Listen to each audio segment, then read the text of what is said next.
हो गया खरी हो हमर यार मनावा तो एक बेर बात कर लगे हो गया खरी हो हमर यार मनावा तो एक बेर बात कर लगे हो गे सोना यारावा हो भरती पटनवा में आके मुलाकात कर लेगे आगे सोना यारावा हो भरती पटनवा में आके मुलाकात कर लेगे आगे चली जाइबौ छोड़ी के दुनिया विदाई अपने हाथ कर लेगे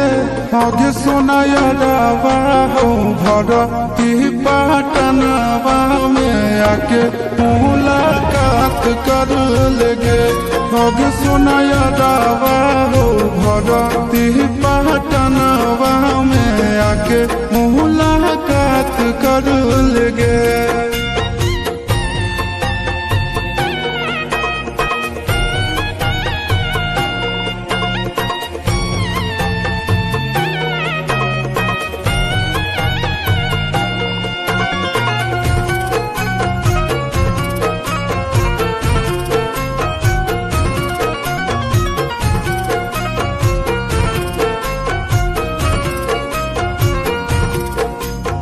मोरे घर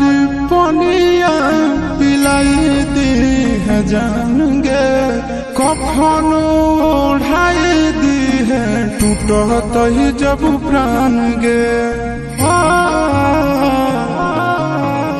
मोरे घर पनिया पिलाई दी है जाएंगे कफन ओढ़ाई दी है टूटत ही जब प्राण गे हगे हमारा से तोरा जाती प्यार होता भेंट सक छात कर लगे हगे सोना यारावा हो भरती पटनवा में आके मुलाकात कर लेगे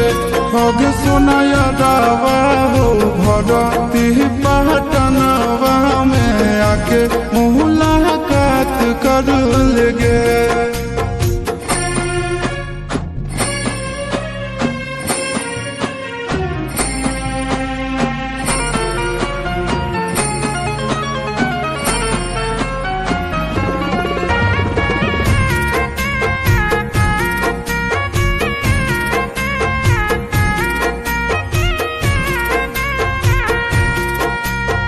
डॉक्टर जवाब दिल के बुलावा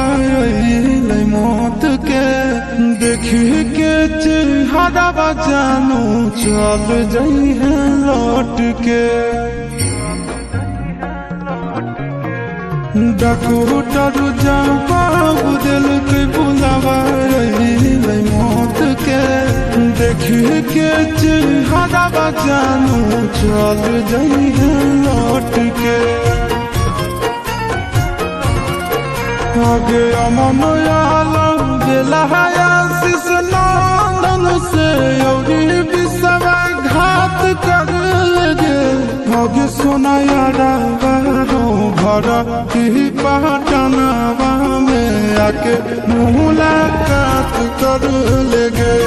आगे सोना यारावा हो भरती पटनवा में आके मुलाकात कर